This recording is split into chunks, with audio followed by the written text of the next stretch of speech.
Hola, muy buenos días. Mi nombre es Víctor Javier y me encanta estar acá porque es un placer, es un regocijo hablar de la palabra del Señor, meditar en ella para poder reforzar lo que comprendemos y bajo su inspiración comprender otras, otras cosas que no entendíamos exactamente así. Bueno, pues nos acompaña Marla. Marla, bienvenida. Muy bien, Y muchas gracias, Víctor. Y es Marla quien nos va a acompañar con la lectura. Y bueno, pues vamos a comenzar con la lectura en que nos quedamos. Adelante, Marla. Perfecto, nos quedamos en Santiago 1, 26 y 27. Voy a leer porque es el final del subtema que se llama Hacedores de la Palabra, pero solamente nos quedaron dos versículos de ese tema y dice así: Si alguno se cree religioso entre vosotros y no refrena su lengua, sino que engaña su corazón, la religión del tal es vana. La religión pura y sin mácula delante de Dios el Padre, es esta: visitar a los huérfanos y a las viudas en sus tribulaciones y guardarse sin mancha del mundo. Amén.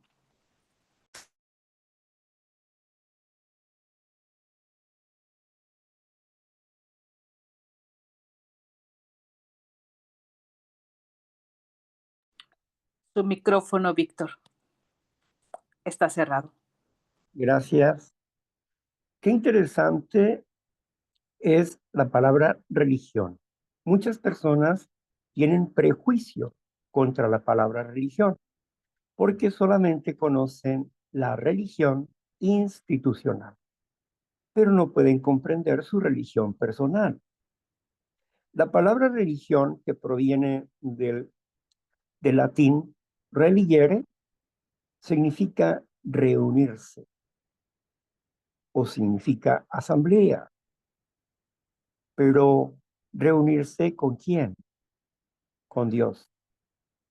Es lo que significa reunirse con Dios. Cuando tenemos actos religiosos, son actos que agradan a Dios, que satisfacen a Dios.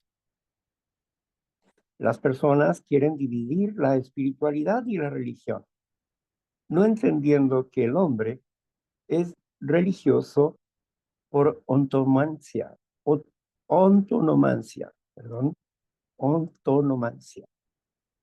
¿Qué significa eso? Bueno, por autonomía, por ya de sí mismo. Veamos, hemos sido religiosos hacia diversos dioses.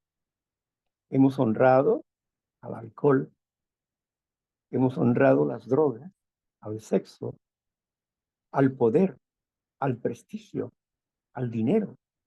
Los hemos hecho dioses y hemos sido seguidores de ellos. Éramos por naturaleza idólatras. Y como idólatras teníamos un Dios a quien seguir y a quien honrar, a quien obedecíamos ciegamente. Éramos esclavos de esos dioses. ¿Y qué es eso? Es una religión, pero es una religión oscura. Pero una religión, como nos plantea Santiago, si tú te crees religioso y no refrenas tu lengua, la religión del tal es vana. Pero él está hablando desde el ángulo de la pureza, no y de la luz, no de la oscuridad y la ignorancia de Dios. Así que entender la palabra religión implica que religión, de acuerdo a la hermenéutica, la parte de la literatura que nos enseña acerca de las reglas o leyes para entender la palabra y descubrirnos los pasajes oscuros de la literatura, comprenderlos. De acuerdo a esta ciencia literaria, la hermenéutica, nos habla que toda palabra tiene su propia acción. Aunque sea sinónimo, significa algo diferente a lo primero. Los sinónimos no siempre son lo mismo.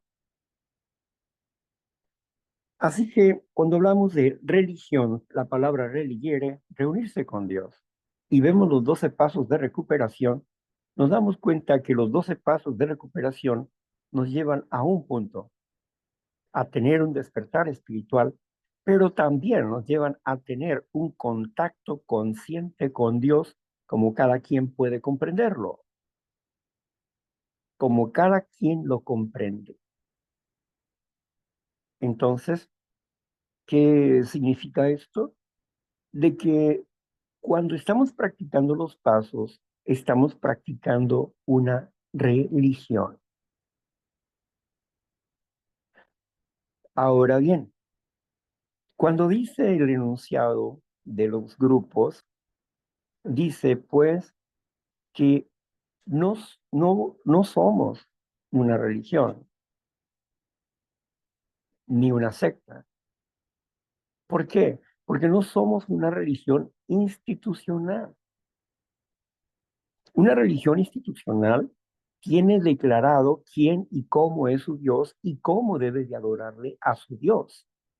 Cada institución tiene un Dios diferente, aunque tenga el mismo nombre.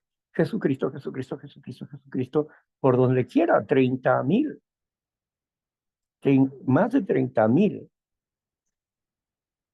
mm, congregaciones llamadas cristianas están ahí y todas tienen controversias y todas se diferencian en muchos aspectos doctrinales. Por lo tanto, su Dios no es el mismo. ¿Por qué? Porque su Dios piensa diferente y hace las cosas diferente. Es un Dios como cada quien puede comprenderlo, un Jesucristo como cada quien lo entiende. Esas 30,000 maneras de, de decir que son parte de Cristo Jesús. Sin embargo, Jesucristo es uno y es el mismo ayer, hoy y siempre. Si siguieran al verdadero Jesucristo, todos estarían de acuerdo. Y no serían 30,000, sería una sola congregación. Aunque tuviera diferentes administraciones, porque pensarían exactamente lo mismo, pero no es así. Lamentablemente, la apostasía, el enemigo, ¿verdad? Ha hecho fluir muchas congregaciones, como bien lo dice Apocalipsis. Apocalipsis nos habla de la gran ramera que está sentada sobre un dragón, sobre, sobre una bestia,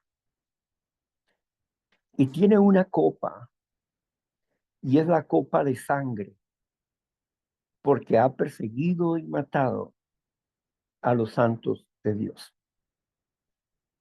Y esta gran congregación que está sentada sobre esa gran bestia, la gran bestia significa el, todo el sistema político. Y ella está sentada en el sistema político. Y dice que la gran ramera y sus hijas. ¿Quiénes son sus hijas? Pues todas las sectas que esta gran ramera ha tenido, que han salido de ella y que creen en su mismo Dios. Porque al final podemos entender 4 conceptos que se derivan, o 5 conceptos que se derivan de la escritura, conceptualizando a Dios. Por ejemplo, tenemos, primeramente, el más conocido es la Trinidad, que se cree que son 3 personas, Dios en tres personas, Padre, Hijo, Espíritu Santo.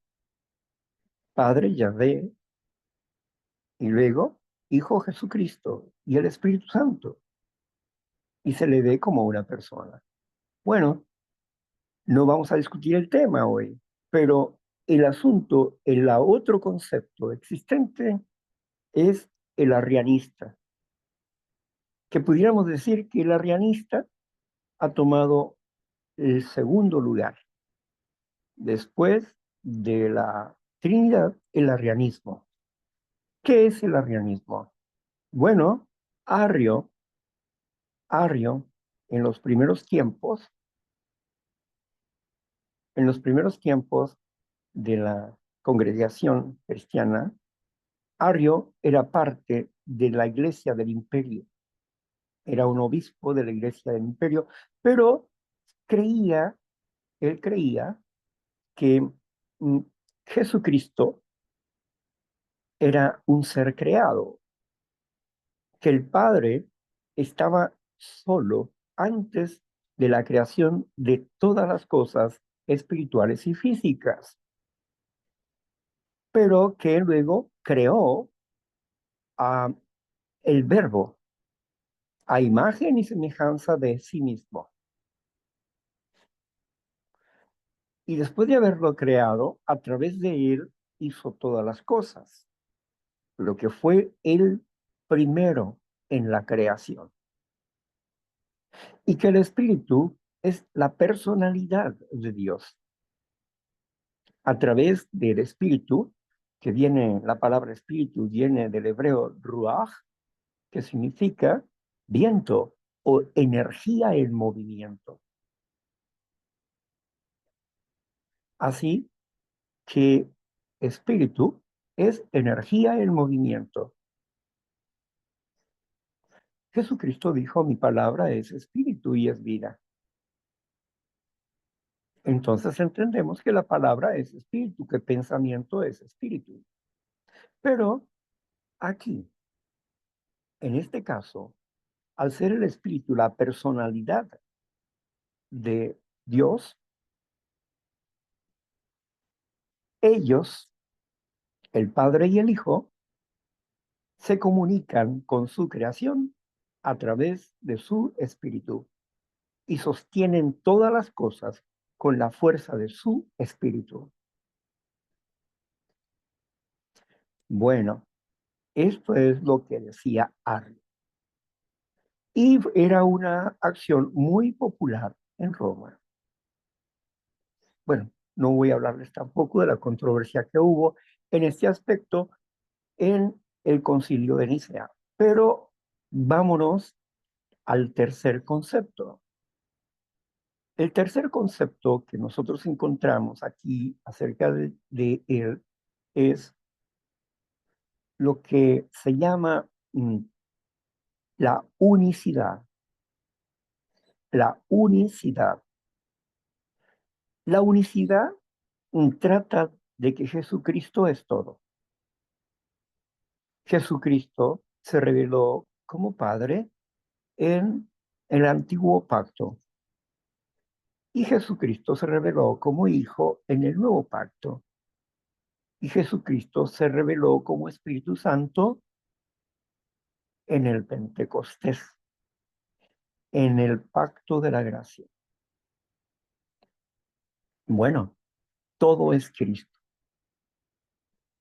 Ahí no, no se reconoce a un Padre independiente a Cristo, sino se dice que Jesucristo es el Padre, es el Hijo y es el Espíritu Santo. Bueno, ahora, para ellos, ¿qué es el Padre? Es Jesucristo. Y Jesucristo es el Hijo. Y el Espíritu Santo es Jesucristo. Ah, bien. Todo se redunda en Cristo Jesús. Esto se le llama unicidad. Es un concepto diferente. Luego tenemos otro concepto más, que últimamente es reconocido como armstroniano. Armstroniano, ¿por qué? Armstrong lo dio a conocer en nuestra época de una forma contundente y muy fuerte. ¿Y qué es lo que nos dice? Bueno, él nos propone lo siguiente, que el Padre existe, pero que a él nadie le ha visto jamás. Y nadie ha tenido contacto con el Padre más que el Hijo. Y por lo tanto, como se hicieron todas las cosas a través de Jesucristo, Jesucristo se revela como Jehová en el antiguo pacto, representando al Padre. Posteriormente, cumple su proyecto, el proyecto del Padre, porque fue enviado por el Padre, el proyecto del Padre para hacer su sacrificio por los pecados del mundo. Y el Espíritu Santo es la personalidad de Dios, de Dios Padre y Dios Hijo. Y dice, y vendremos a morar. El Padre y yo moraremos en ustedes. ¿Cómo se comunica el Padre? A través de su Espíritu. Ahora bien, aquí Armstrong nos deja ver una cosa interesante. Aplica el versículo en San Juan 1:1, lo aplica de esta manera. En el principio era el verbo, y el verbo era con Dios, y el verbo era Dios. Aquí no se dice en ningún momento que fue creado el verbo. Aquí dice que en el principio, antes de que todo comenzara, era, en el principio era el verbo, a luz de Juan. En el principio era el verbo, o sea, la palabra de Dios, o sea, el que hacía lo que Dios decía. Hágase la luz, y él con sus ángeles crearon la luz. Divídense las aguas y que lo seco se vuelva seco y lo otro, ¿verdad?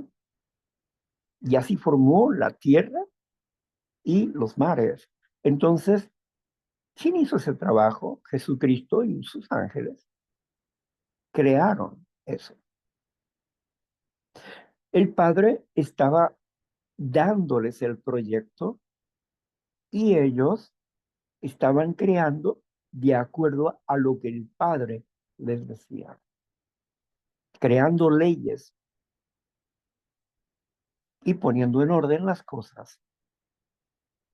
Bien, aquí comprendemos que en el principio era el verbo, era la palabra, el logos, y esta palabra, este verbo, este logos, estaba con Dios.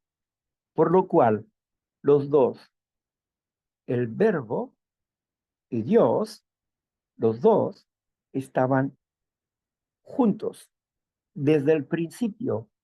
No es un ser creado, sino un ser similar a Dios.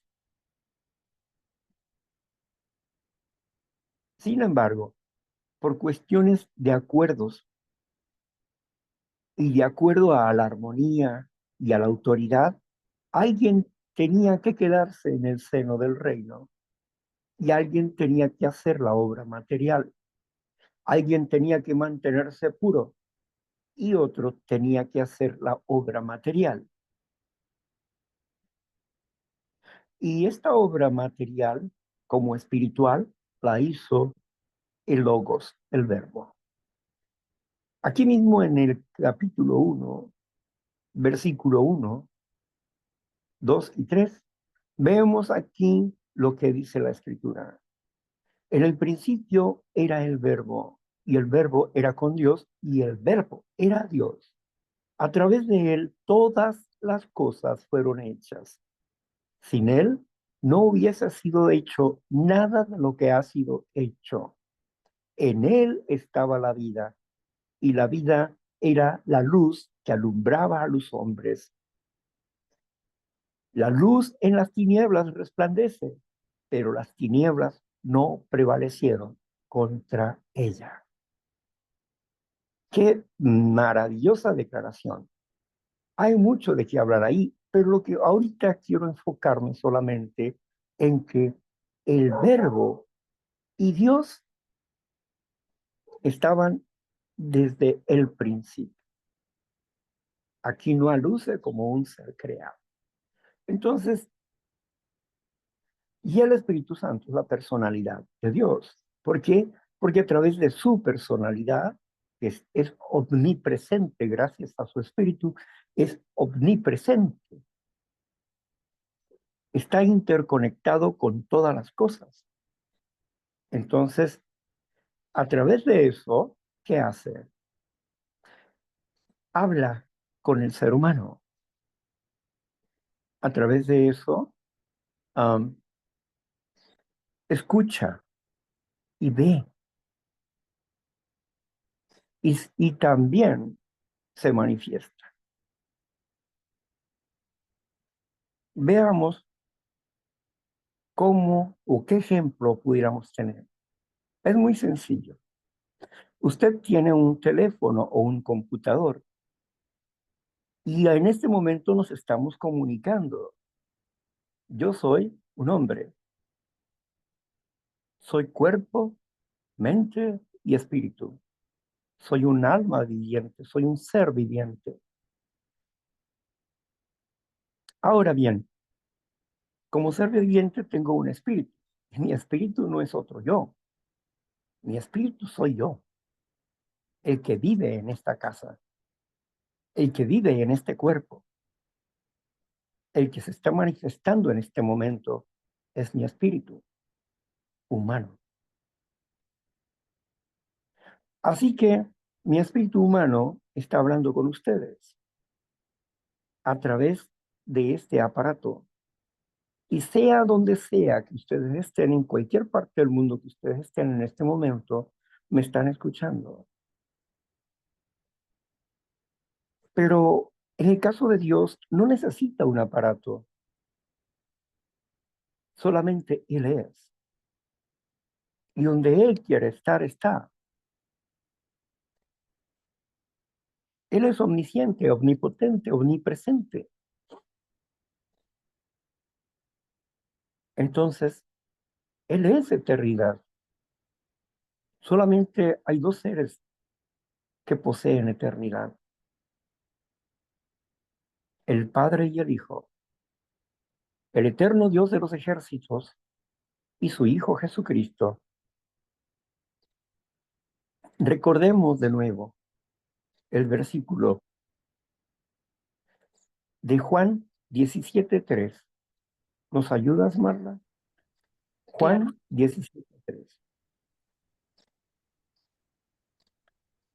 Juan 17:3 dice así: y esta es la vida eterna, que te conozcan a ti, el único Dios verdadero, y a Jesucristo, a quien has enviado.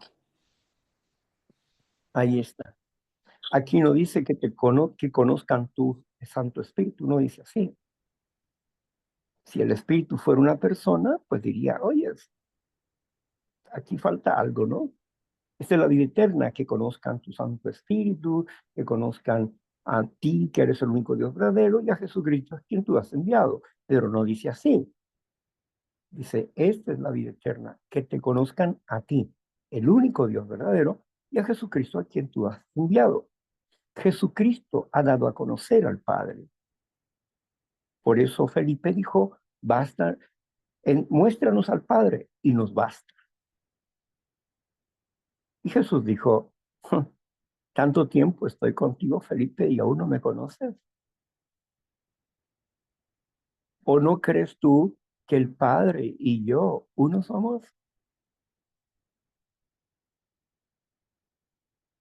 Y Felipe lo aceptó. El que me conoce a mí, conoce al Padre. Jesús era el reflejo del Padre. Era el reflejo del Padre. Por eso a él se le dio toda autoridad. Pero estamos hablando de la palabra religión, ¿recuerdan? Y entonces les hablé de estos conceptos, ¿sí? Primero la Trinidad, segundo el arriano, tercero la unicidad y cuarto el amstraniano, ¿sí? Cuatro conceptos acerca de quién es Dios. Bueno, regresemos a la palabra religión, religere. Entonces vamos comprendiendo lo siguiente. Cada quien tiene su propio concepto, cada quien tiene su propia idea y cada quien elige lo que quiera, ¿no? Aquí vamos a entender que religión, somos religiosos, dije yo, por ontonomancia.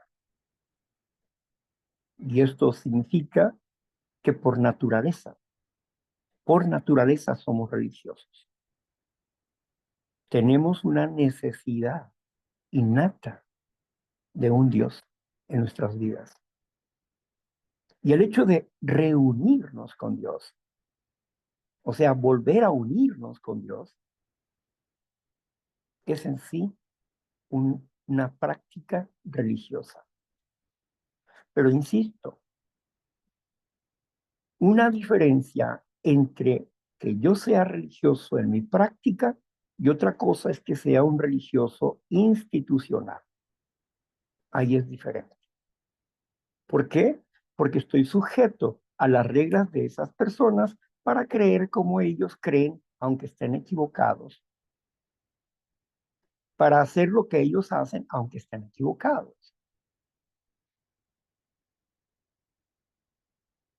Por eso mismo, Santiago nos dice, la verdadera religión sin mancha es esta, que visiten a los huérfanos y a las viudas en sus tribulaciones, en sus necesidades, ¿sí? En sus necesidades. Pero enseguida dice otra cosa. A ver, quiero recordar esa parte de lo que dice. Enseguida en sus tribulaciones. Sí, dice, en sus tribulaciones y guardarse sin mancha del mundo. Y guardarse sin mancha de esta sociedad. ¿Sí? Porque la sociedad siempre está viviendo una supuesta moda. Y las modas que pone la sociedad, o las ideas que tiene la sociedad,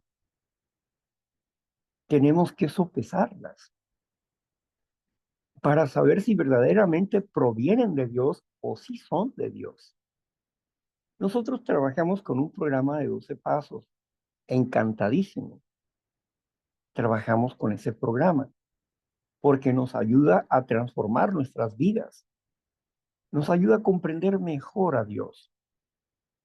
Pero hay quienes trabajan el programa, por ejemplo, con teorías psiquiátricas o psicológicas que no son técnicas, son teorías y que hoy están usando el programa para que no es el programa el que están usando. Están, están hablando de un programa popular para poder practicar su teoría a nivel masivo y poder darle una fuerza. En otras palabras, están experimentando en las personas como cuáles teorías. El niño interior es una teoría que está en contra del paso de la recuperación, porque el paso de la recuperación no habla del niño interior, habla de pensamientos distorsionados, infantiles distorsionados, pensamientos infantiles distorsionados, infantiloides, una deformación. del pensamiento infantil, pero no habla de niño interior. Esa es una teoría, ¿verdad? La otra son las heridas del alma. ¿El programa habla de las heridas del alma? No, no habla de las heridas del alma. Escrito en el cuarto paso dice, fantasmas aterradores del ayer. ¿Cuáles fantasmas aterradores del ayer? Sí, esos esas memorias que te hacen sentir con miedo, culpabilidad y vergüenza. Fantasmas aterradores del ayer. Esos recuerdos que tienes que no son heridas, son recuerdos, son memorias. Y lo que tú piensas es lo que te hace sufrir, porque el pasado está muerto. Por eso habla de fantasmas aterradores del ayer. No hay tales heridas, hay memorias enfermas que se formaron a partir de el concepto abandono, injusticia, etcétera. Claro, se promulgaron como tal en algún momento, porque fue el abandono o la injusticia. Pero muchos abandonos no fueron reales, sino fueron juicios torcidos de los niños.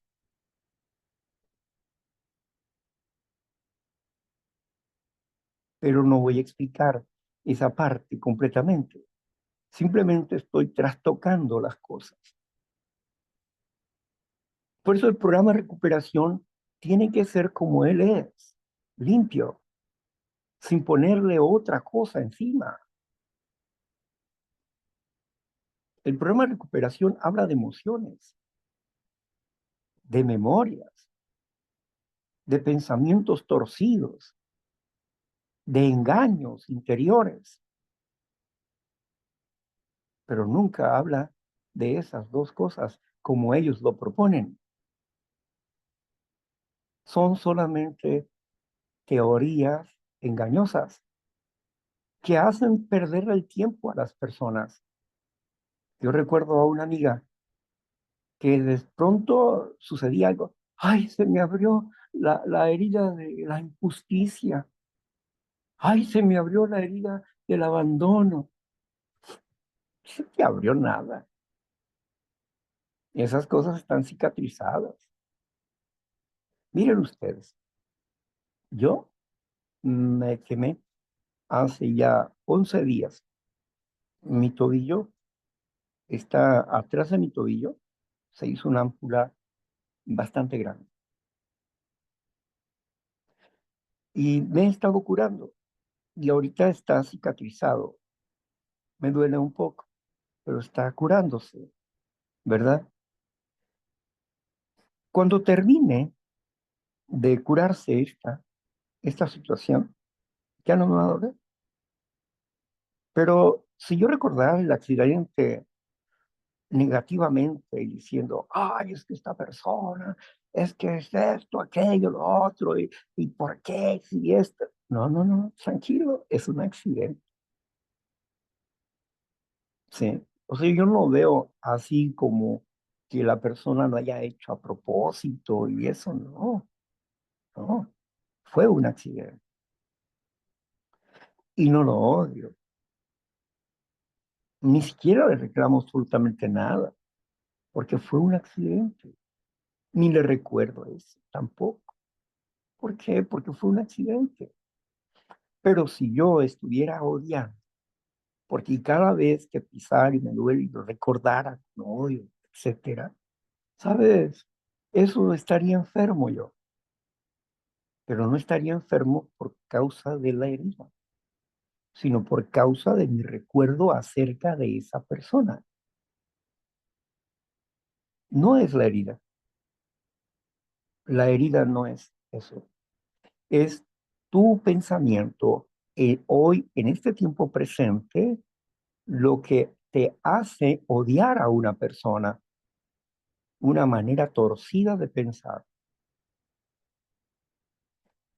Pues bien, estamos hablando de religión y decimos que hay una diferencia entre la religión que practicamos espiritualmente y la religión que se practica institucionalmente.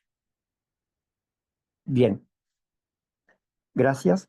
Continuemos, por favor. Muy bien, ahora vamos a pasar al siguiente subtema que se llama amonestación contra la parcialidad. Y si le parece bien, lo voy a dividir en dos párrafos. Voy a leer uno que dice así. Y si siente que se le hace mucho, me avisa y le cortamos.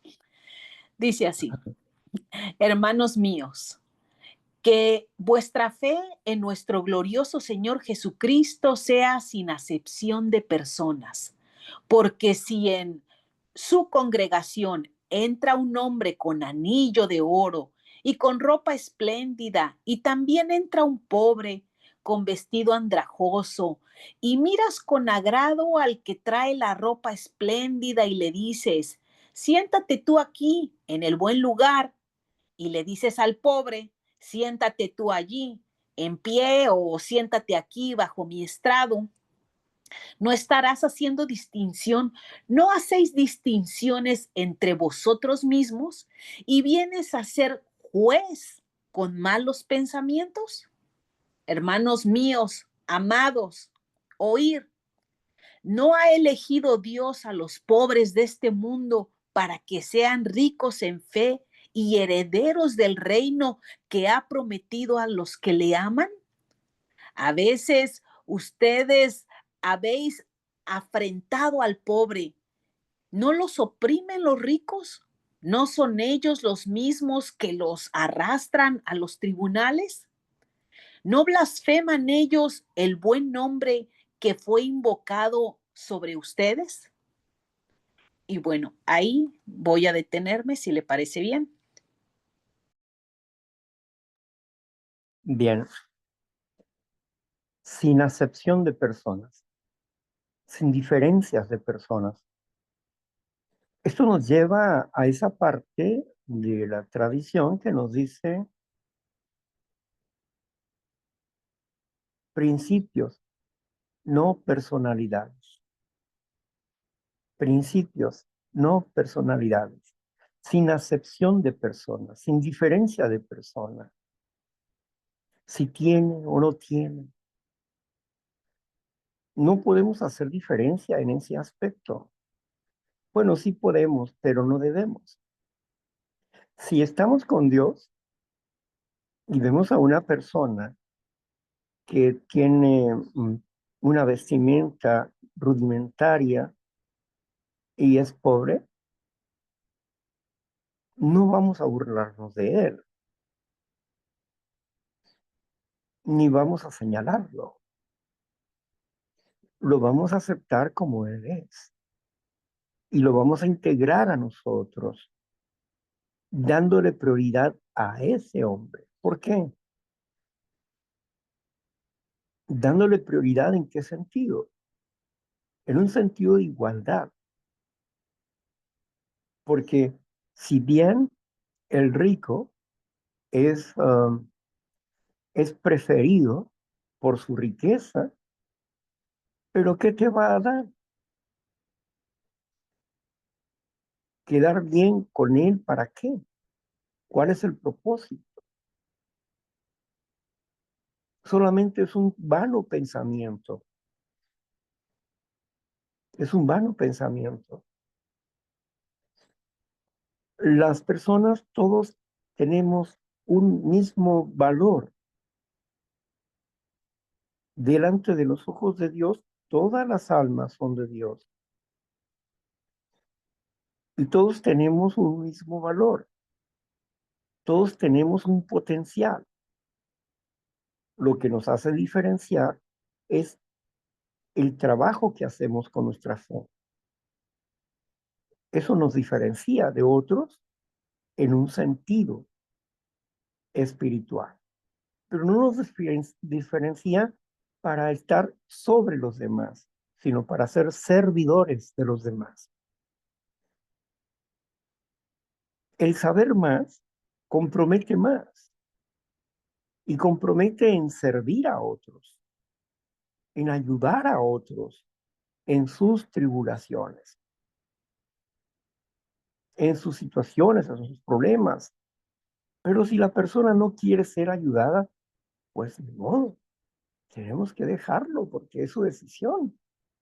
No quiere ser ayudada. Tenemos que respetar su libre albedrío, pero que no quede de nosotros. No le vamos a dar preferencia a alguien que tiene más dinero que a alguien que no lo tiene, que es pobre.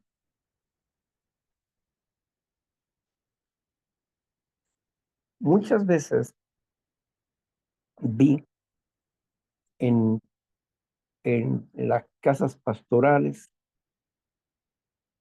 o vaya en una festividad que regularmente se reunían aquellos que tenían un poder económico, se reunían más con los llamados ministros religiosos, y a ellos les encantaba eso, ¿no? Eh, bueno, todo, todo en la vida tiene una regla, pero la regla principal es la que Dios dice y no es la que el hombre cree. La moralidad humana es cambiante y es demasiado relajada. La moralidad de Dios no cambia, es la misma ayer, hoy y siempre. Y moralidad es el arte de hacer el bien, el arte de amar. Entonces, si nosotros amamos equitativamente, nosotros, si estamos acomodando a las personas, las vamos a acomodar donde tienen que estar. No le vamos a dar un lugar mejor a otra persona, sino que donde deben de estar, pobres y ricos, todos juntos, todos juntos. Entonces, nos damos cuenta de que la acepción de personas, o sea, la diferenciación de personas, ¿verdad? Hace que nosotros seamos inequitativos, que no seamos justos. Y si no somos justos, no estamos cumpliendo un mandamiento. Y si no estamos cumpliendo el mandamiento, estamos quebrando el mandamiento. Y si quebramos el mandamiento, significa que estamos en pecado. Sucedió algo interesante. El apóstol Pablo, encontrándose con Pedro, le declaró: Pedro, no seas hipócrita, porque en tu hipocresía has arrastrado a Bernabé, en tu hipocresía, porque comes con los judíos y con los gentiles simulas no conocerlos cuando estás con los judíos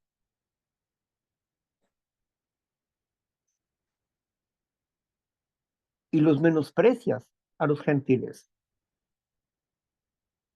No seas hipócrita, Pedro,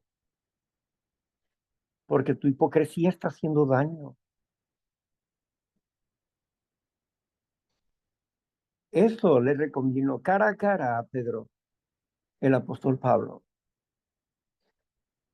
Justo lo que dice Santiago aquí. En este caso, Pedro tenía miedo a los judíos. Quería relacionarse con los judíos. Y como si lo veían con los gentiles, ya no lo iban a querer.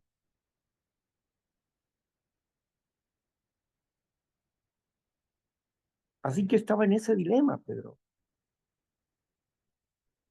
Pero Pedro recapacitó a la voz del apóstol Pablo. Luego vemos a Pedro cuando llega en el capítulo 10 de los Romanos, cuando llega ahí con el centurión, Cornelio. Cuando llega ahí, le dice, ¿por qué me has llamado? Es que se me apareció un ángel y me dijo que te llamara, nos dio la dirección, te llamamos para que nos contaras qué es lo que tenemos que hacer. Dice Pedro, Dios me ha enseñado en una visión que yo no llame sucio a lo que él ha limpiado. Y cuando él empezaba a hablar, descendió el Espíritu sobre toda esa gente que estaba ahí y empezaron a hablar en otras lenguas. Y asombrados decían los judíos que iban con él, decían, hey, les ha sucedido como a nosotros al principio. El hablar en lenguas es una señal para los incrédulos, y ellos eran incrédulos. En cuanto al pacto de la gracia se refiere, donde ya no eran las tribus de Israel las únicas que podían tener una relación con Dios, sino que todo el mundo puede tener una relación con Dios. Todas las personas y en cualquier parte del mundo. No necesitamos un templo, tenemos el templo, nuestro cuerpo es nuestro templo. Y en cualquier lugar que podamos reunirnos, eso solamente es un templo físico en ese momento para nosotros, pero el templo real está aquí, dentro de nosotros, el cuerpo. El cuerpo es mi templo, donde habita mi espíritu. Y puedo comunicarme con Dios y tener unidad con Dios. No necesito una gran iglesia impactante donde haya un silencio sepulcral. No necesito de eso. Solo necesito de tener tranquila mi mente para adorar a Dios en cualquier parte del mundo. Surgió una controversia hablando de las diferencias humanas. Había una diferencia, una disputa entre los samaritanos y los judíos. Y esa disputa era acerca del pozo de Jacob y el templo. La samaritana que estaba platicando con Cristo le dice, pero ustedes los judíos dicen que se debe de adorar allá en Jerusalén y nosotros aquí, en el pozo de Jacob, porque Jacob hizo este pozo. Bueno, entonces Jesús le dijo, los judíos adoran lo que conocen, lo que saben, porque Dios se lo ha dado, pero ustedes no. Sin embargo, Jesús le dice, te digo, mujer, que llegará el tiempo que ni en Jerusalén, ni en el pozo de Jacob, sino en todas partes se adorará al Padre. Eso estaba diciendo. Me parece que eres profeta, dijo la mujer. Entonces, ¿qué estamos viendo aquí? Estamos viendo de una controversia en que Jesús está diciendo, eso se va a acabar. Jerusalén ya no va a ser el centro de la oración, ni este pozo va a ser un centro de adoración, sino que en todas partes y en todo el mundo se va a adorar al Padre, en cualquier parte del mundo. Jesús estaba hablando de la puerta de la gracia Y acá, Pedro, en el capítulo 10 de los Romanos, nos está demostrando cuando se abrió la puerta de la gracia y él pudo comprenderlo.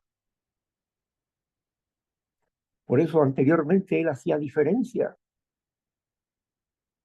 entre los judíos y los gentiles, pensando que por los judíos viene la salvación. Sí, por los judíos viene la salvación. ¿Por qué? Porque Jesucristo fue judío y a través de él nosotros obtuvimos la salvación y nosotros somos la Israel espiritual. Pero no hagamos diferencias de personas, principios antes que personalidades.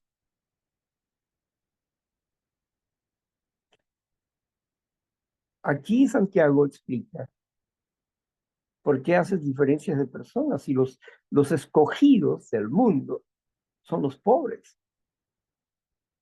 Y Pablo dice de lo desechado del mundo. Ha escogido Dios para avergonzar a los sabios de este mundo.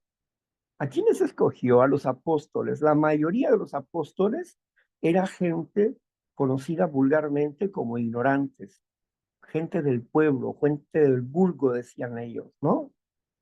Porque nunca han estudiado en nuestras escuelas. Había dos escuelas ahí en los tiempos de Jesús. Ni Jesús estudió en sus escuelas, ni tampoco ellos estudiaron en sus escuelas. Dios no escogió a los religiosos. Dios escogió a un pueblo ignorante, pero deseosos de hacer la voluntad de Dios. A Él los escogió, a los pobres, para avergonzar a los sabios de este mundo.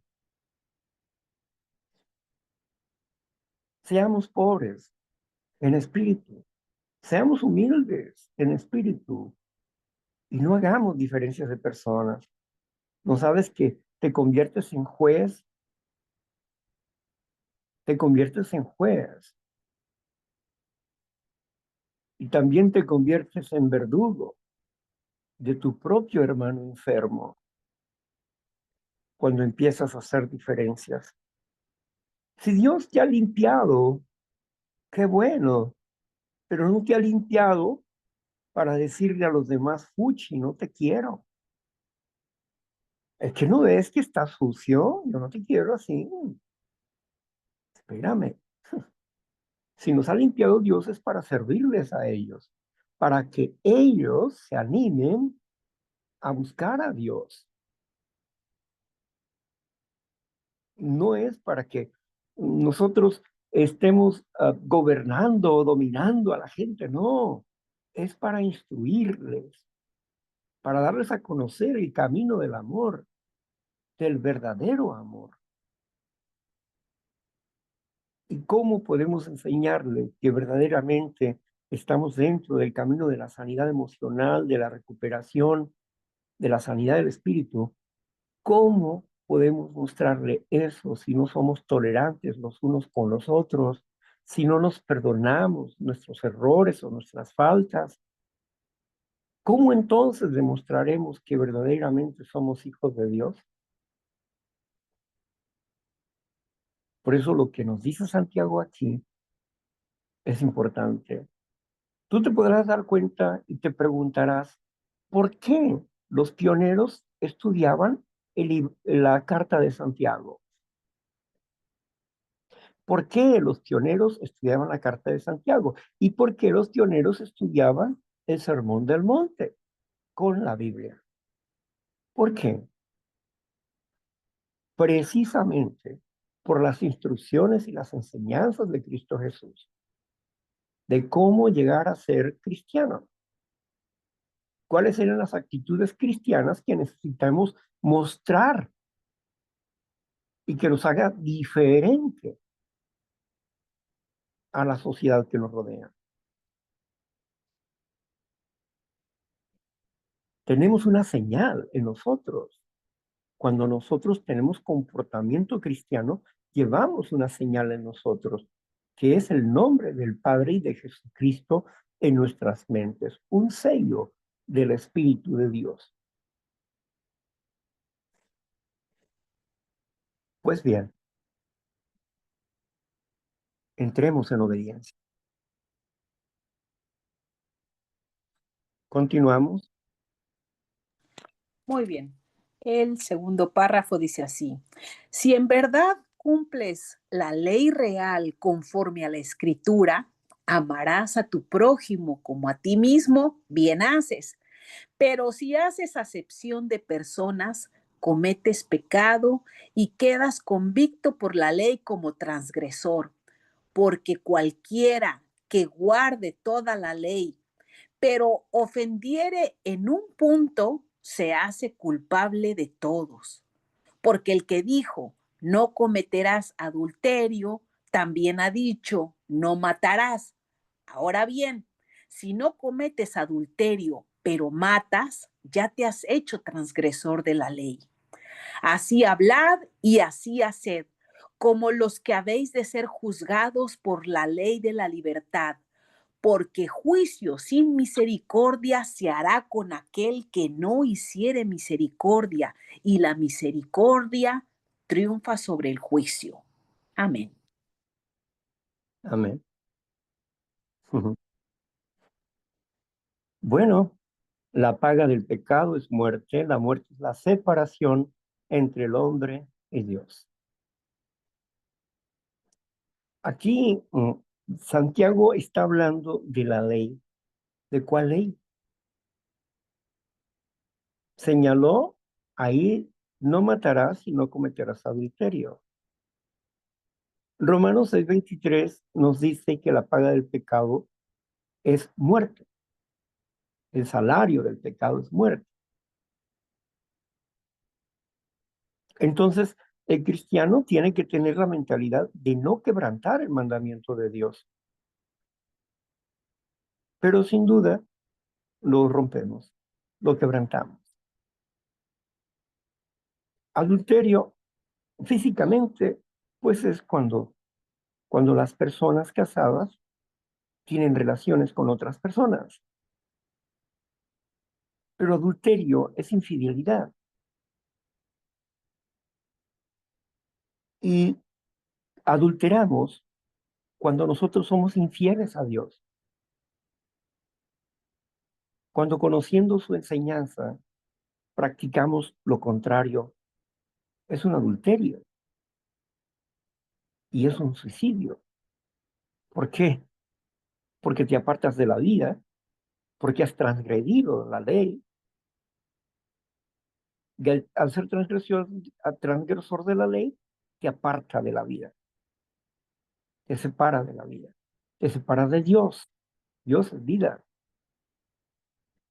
Te separas de la palabra de Dios al ser desobediente. Por eso estamos buscando ser obedientes. Es verdad, no somos perfectos.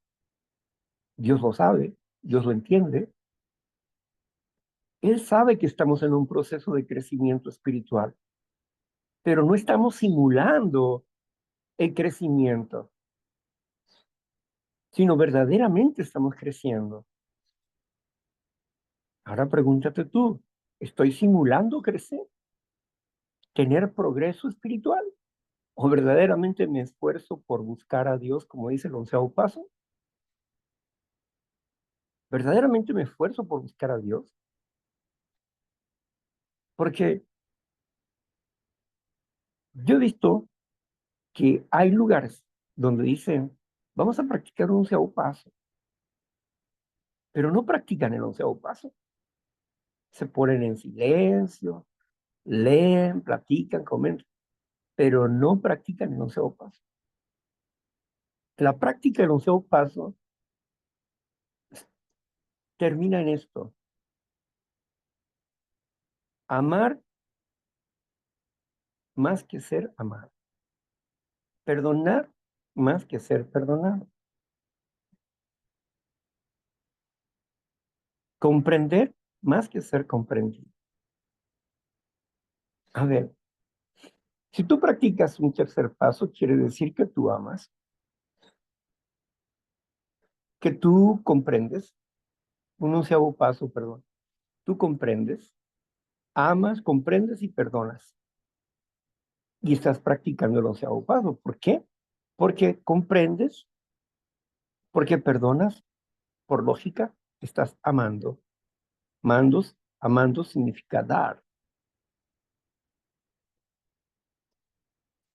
Entonces, yo no escucho ahí nada de eso. No escucho nada de eso. El onceavo paso dice buscar a Dios. Pero ¿cómo lo buscas? ¿Cómo lo buscas? ¿Sabes cómo dice Dios que lo busquemos? Practica tu programa de recuperación. Practica tu cuarto, quinto paso, tu décimo paso. Practícalo. ¿Por qué? Porque Dios dice, acércate a mí, yo me acercaré a ti. Pero la forma en que tú te vas a acercar a mí es limpiándote de la transgresión de la ley, limpiándote de tus defectos de carácter o pecados. Es como te vas a acercar a mí, limpiando tus pensamientos y purificando tu palabra. Es como tú te acercas a mí. Busca a Dios. ¿Cómo buscas a Dios? Me voy a sentar y voy a doblar mis rodillas y eso en flor de loto y voy a estar ahí pensando en nada. No, Dios no quiere eso. Dios no quiere eso. Dios quiere que estemos enfocados en su palabra para practicarla, para realizarla y para que tengamos beneficios en nuestras vidas. Ese es el enfoque que Dios tiene. Ahí Juan dice de la ley real, está hablando de los 10 mandamientos, pero puso como ejemplo los amor al prójimo. Esos 2 mandamientos que van en amar al prójimo. Mira, si tú quebrantas un mandamiento, rompes con toda la ley. ¿Por qué? Porque toda la ley dice muerte, muerte, muerte, muerte, muerte, muerte. Pero vino Jesucristo y abolió. ¿Qué abolió? La muerte. ¿Cómo? ¿Cómo la abolió? A través de su sacrificio. Esa ley que nos era contraria era precisamente esta. ¿Por qué? Porque por el sacrificio de Cristo Jesús soy perdonado, soy hecho limpio, perfectamente limpio. Y luego tengo que conservar mi limpieza y tengo que seguir limpiándome. ¿Acaso no es esa la práctica de los 12 pasos de recuperación? Claro que sí. Vivir en santidad, en santidad. Pero bueno, vamos a dejar esto hasta aquí, agradeciéndole a Dios por la oportunidad que nos ha dado de meditar en su palabra y de enfocar nuestras vidas hacia el desarrollo espiritual, no la perfección espiritual, el desarrollo espiritual. Dios quiere que nosotros estemos esforzándonos por crecer a su imagen y semejanza, tal como lo dice el sexto paso. Dios desea eso. Dios es amor. Por eso nosotros hablamos de las técnicas que usamos para limpiar nuestras mentes, para limpiar nuestro espíritu. Por eso estamos aquí hoy en Foro Libre Expresión, Palabra en Acción.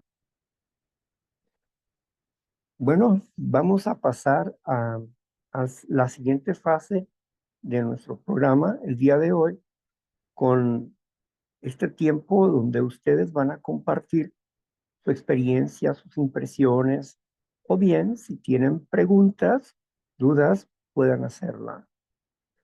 Gracias, Marla. Muchas gracias por apoyarnos en este sábado. Gracias. Y vamos a ver, vamos a apagar la grabación para que puedan hablar con entera libertad. Sí. Y la apagamos.